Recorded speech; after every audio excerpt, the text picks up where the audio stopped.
Big disgrace. Ex-President Buhari, disappointed as his successor Tinubu expresses failure, exposes what he inherited from him. Of course, the thing is getting too much. Buhari was a liability to Nigeria, and he messed up Nigeria seriously. We had the highest thuggery, banditry activities, the highest terrorist activities. Most innocent people died, including soldiers died innocently under Buhari's regime. Buhari was a disaster in Nigerian government, I have to say the truth. So now Tinubu is there, but Tinubu cannot be exonerated because Tinubu is also part of Buhari and a part of. They formed the APC and they signed a pact that Buhari will go first and then he will go. So they are the same. So if Buhari failed, Tinubu failed, and that's the more reason Tinubu shouldn't have been, put in there. We should have looked for a more neutral person with a better integrity and personality to lead Nigeria. Because Buhari is Tinubu, Tinubu is Buhari, and both of them are APC. There's no difference. The same way Buhari accused Jonathan of failure is the same way Tinubu is accusing Buhari of failure. And after Tinubu, somebody will come and accuse Tinubu of failure. When are we going to get better? That's a big question. President Bola Tinubu, addressing an investment meeting in Mecca, Saudi Arabia, emphasized his administration's commitment to overcoming challenges inherited from the previous government led by Muhammadu Buhari. Despite acknowledging serious liabilities, Tinubu expressed determination to foster economic growth. Now, in discussions with Dr. Mansour Muta, the Vice President of the Islamic Development Bank, Tinubu advanced negotiations for a multi-billion-dollar infrastructure finance facility. This funding is intended to support a diverse portfolio of infrastructure projects at both federal and sub-national levels in Nigeria. President Tinubu assured Dr. Mutta that Nigeria remains a beacon of hope for Africa, envisioning a future where the Nigerians' prosperity contributes to global well-being, emphasizing the country's potential.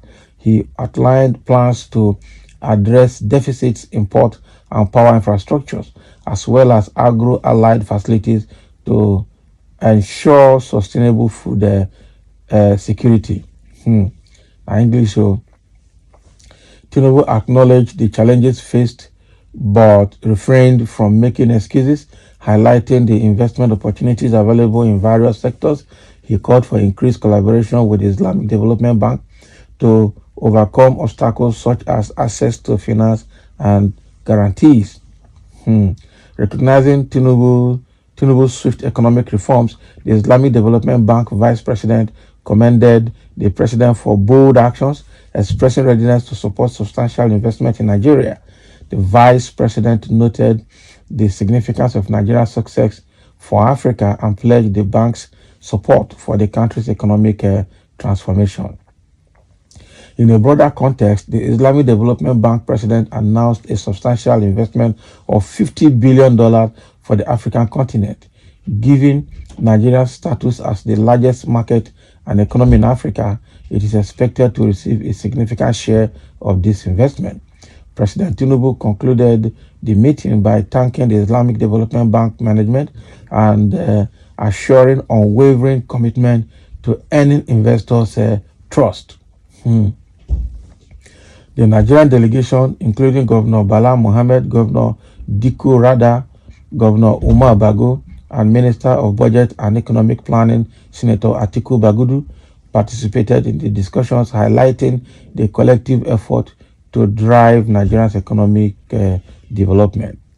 We inherited serious liabilities from Buhari's administration, President Tinubu says. Not a small thing, the same way Buhari said he inherited a lot of problems from Goodluck Jonathan's government. So when will a sitting president begin to inherit something good from the predecessor? That is yet to be known. That is yet to be known. So now that Tinubu has gone to Saudi Arabia, one is aligning with OIC and the Arab League to, to join the team to go to Israel and Palestine to stop the war. Now the other one now is aligning with Islamic banking, the president of Islamic Bank, to come and invest in Nigeria. Yeah. We just have to be very careful because Islamic banking system, Islamic method of lending, we are not used to it. That's one part. Second part is that Nigeria is not an Islamic nation, so that they don't go and mortgage Nigeria. There's no way the Islamic banking president will come to Nigeria to invest without signing a pact that will be basically satisfying Islamic agenda and Islamic intentions. So we really need to be very, very careful. This Muslim ticket of 18, I hope it will not put Nigeria into a bigger trouble internationally with Islamic community, because Nigeria is a multi-religious country. Not just we have Muslims, we have Christians, we have pagans, and we have people from other faiths. So you must not, treat Nigeria as if Nigeria is an Islamic nation before the Committee of Nations abroad, because that would be a very bad one. Okay, so Tinubu is not telling us that he has inherited a lot from Buhari's government. Of course, we quite understand that Buhari government was a disaster. Buhari government was borrowing money from China without control.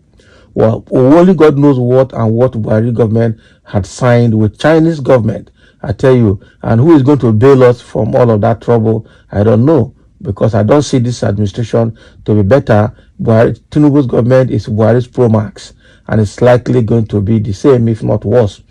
Okay, so now that Buhari has borrowed heaven and earth, borrowed left, right, and center, and they shared it among themselves, because they didn't really, there's no substantial investment on ground to show for the money that they have borrowed. Nothing.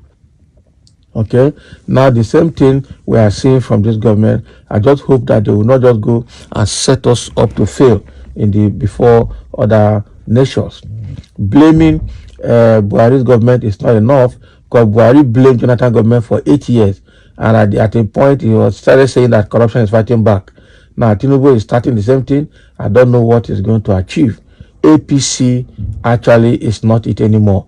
We need a neutral entity to rule Nigeria. That is the truth. All of these people are borrowing to share. Look at what happened just within 3 to 4 months of Tinubu's government.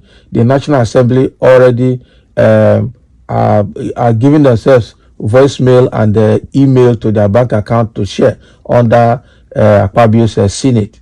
Okay, now they are talking of buying SUVs worth 160 million naira per unit for the lawmakers. I say that it's not enough. 1.5 billion naira to buy vehicles and to furnish the office of the First Lady. What is her portfolio? We don't know.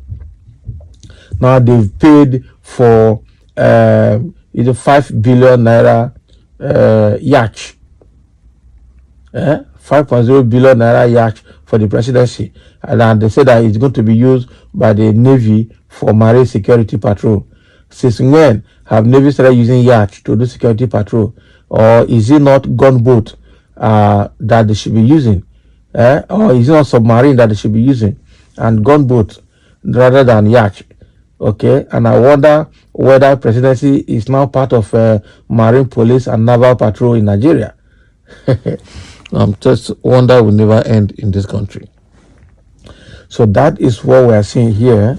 The corruption is still endemic, and we are not in any way working towards stopping it. It is a very bad situation. So thank you for listening. Let's have your comment. That is exactly what Nuhu has exposed, what he inherited from Buhari's government.